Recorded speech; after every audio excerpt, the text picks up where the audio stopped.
Welcome to NHL Hockey News Reports, and today we are talking about the Calgary Flames season preview. And today we have Calgary, like I said. Let's get into the previous years and talk about those first. So 17-18 stats were 37, 35, and 10, 84 points. That year was no playoffs, but the year before that, 16-17 season, they made the playoffs, but got swept by Anaheim. That's when they were terrible and then got really good at the end of the year and they came to the playoffs and they got swept. But that was, and then the next year, 17-18 season, like I said, just goaltending, they were there, but they weren't there, kind of meh team, really didn't know what was going to happen. Playoffs, no playoffs, in the middle. Not too bad, but not too good. In the middle there. 18-19 stats were 50, 25, and 7 for 107 points. And this year was the year they were second in the league.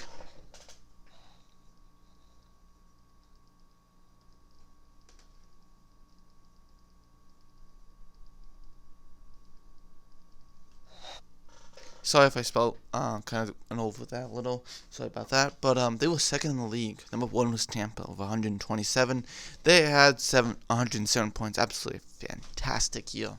Definitely. What was that contributor of Gaudreau, Monahan, and Lindholm? Lindholm having a fantastic year after being with Carolina before with that trade with Hanifin, Lindholm, Hanifin for Dougie Hamilton, Fox, and Fulton.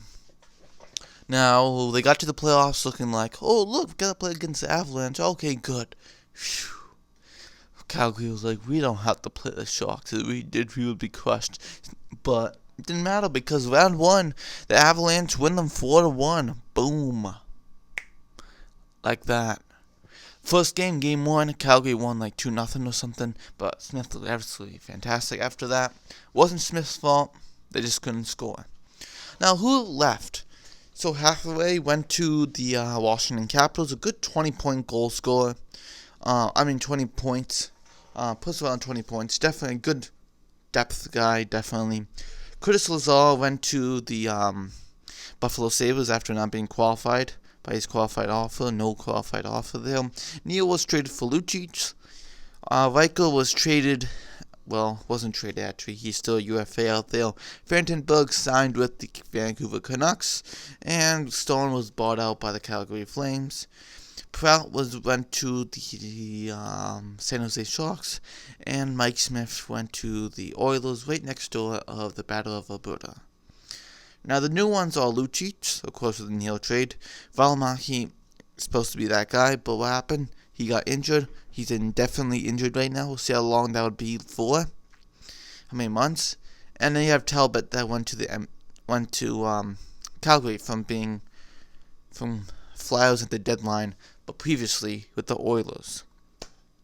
Now let's look at the forward. So number one line here, the number one line is Gaudreau, Monahan, and Lindholm. Gaudreau, a fantastic goal scorer, but did not have it in the playoffs. Could not even put a goal in. He tried his best. You saw so many times he tried. And like, oh my goodness, I couldn't make it. Yeah, so many times. He was like right there, like, oh, what happened, Gaudreau? So many times. Monahan and Lindholm. Lindholm played really well with those two guys. They did the little, with the Gatorade, they were spraying each other's mouth, just to be like, oh, we scored together, good job. Kind of, they energized each other, but did a fantastic job, and that's one of the reasons why they were second place in the league. Moving on to the second line, you have Tkachuk, Backlund, and Felic, of course, a good third, Tkachuk, fantastic, Backlund, good. Felic, I'm not sold on as much, he's a little bit older now.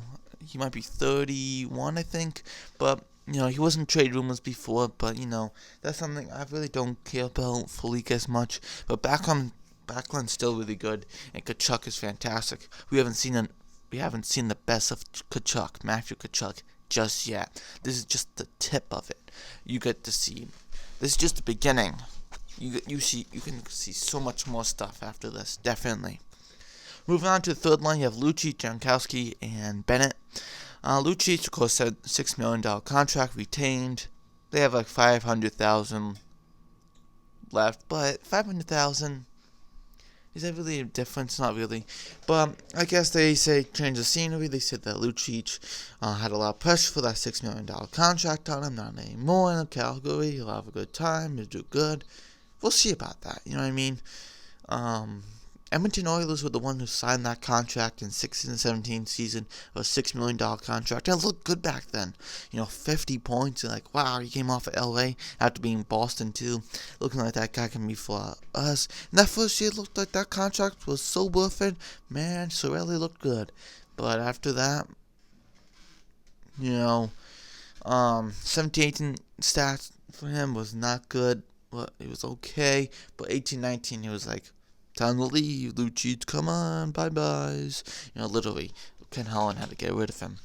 Looking at the next one, Jankowski, I see a lot more from him, definitely. I can see some good stuff. I like him as that third-line center, Jankowski. I really like him. Bennett really hasn't shown the best. I would like to see him take that step, but we'll see how he does.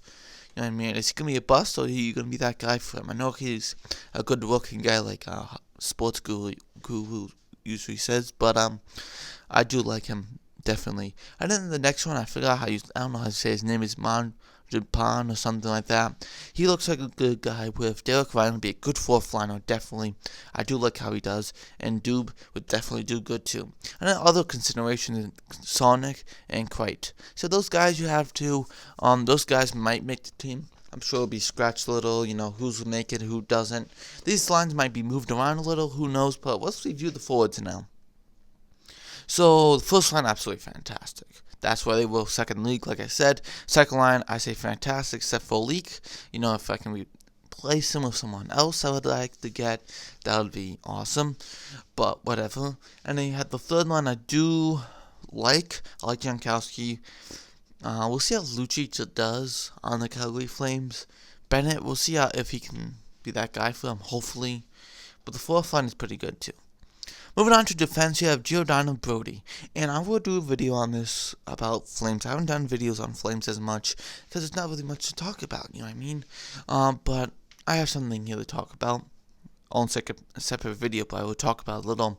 That is Giordano going to be that Norris Trophy guy like he was last year? Of course, he's 35, going to be 36. Does he become that guy? Most likely no, but he'll still be a fantastic defenseman. He's the captain and all that. Now, Brody right next to him, of course, Valimaki being injured for how long it might be for a long time. Do you trade Brody now? No. Because the thing is, do you or do you not? They were going to do it. Like, we have Valimaki, we're good. We got this guy. We're fine. We're good. Thumbs up to that. And then they found out they got hurt during the training camp. They're like, ooh, we got to keep Brody now. You know what I mean? Our defense won't be as good. But we'll see how that goes. He has one more year on the contract. It's a no movement clause and a no trade clause. So he has both. Moving on to the second line, you have Hanifin and Hamonic. Hanifin is still a young guy that really can show more. Definitely, I can see some good stuff from him. That was the whole trade for Hamilton, and Ferland goes to Carolina for Hanifin, and of course, other ones too. Lindholm, right? So, Hanifin, we'll see how he does. Hamonic, he's okay. He hasn't, he'll be good fight defenseman. On the second line, he'll definitely be solid there. Valimaki, I put him in there, so whenever he comes back, this is where he might start. And with Rasmus Anderson, I really like Rasmus Anderson. When I saw last year, it was absolutely fantastic. Valimaki, if he was healthy and didn't have this injury, he would probably be at the end of the year. Maybe what Giordano would be. Maybe I'm talking too much how good he will be, but I'm just saying. And you have Klington and Lviv. These guys, two guys might fight out who takes over Valimaki's third line pairing spot. We'll see how that goes. But review the defense. I do like the first line, second line. Second defense, I do like.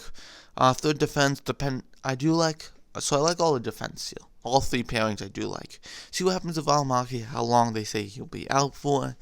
That's something you gotta kind of wait a little, and then you see, oh, this is the duration now. Oh, this is how much longer. Oh, great.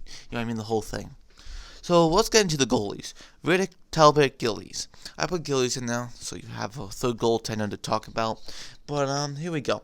So Riddick, is he gonna be that number one goaltender that he's supposed to be? He can play games, he can win, but is he gonna be that guy for them? 50 wins. 50 games. Um, 50, 60 games. No, Talbot. You know what I mean? Is he going to be the Talbot of last year and the year before? Or he's going to be a new Talbot like he was in 16 and 17 season? He's a better backup goaltender instead of number one goaltender. Just put it out there. We'll see how Talbot does. This is one of his last chances to kind of show, like, if you don't show it now, you know what I mean?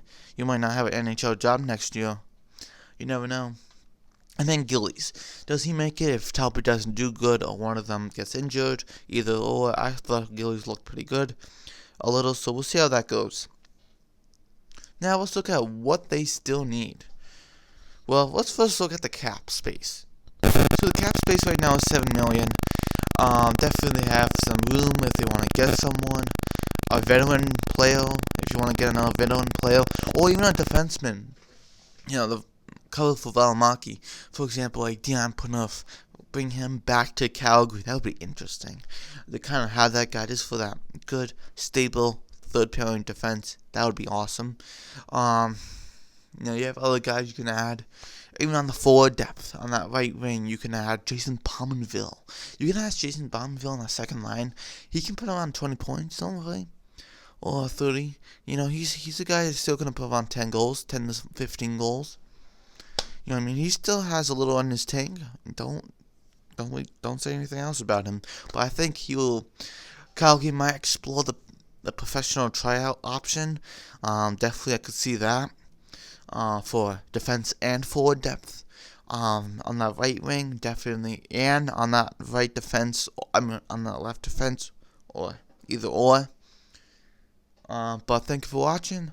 This is NHL News Report, and what they still need, like I said, is a right wing and a right defenseman. I think they still need, but thank you for watching. This is NHL News Reports. Please like the video, turn the bell, comment, share, and I'll see you next video. This NHL News Report. Let's get to 150 subs. Let's get there. See you next video. Bye.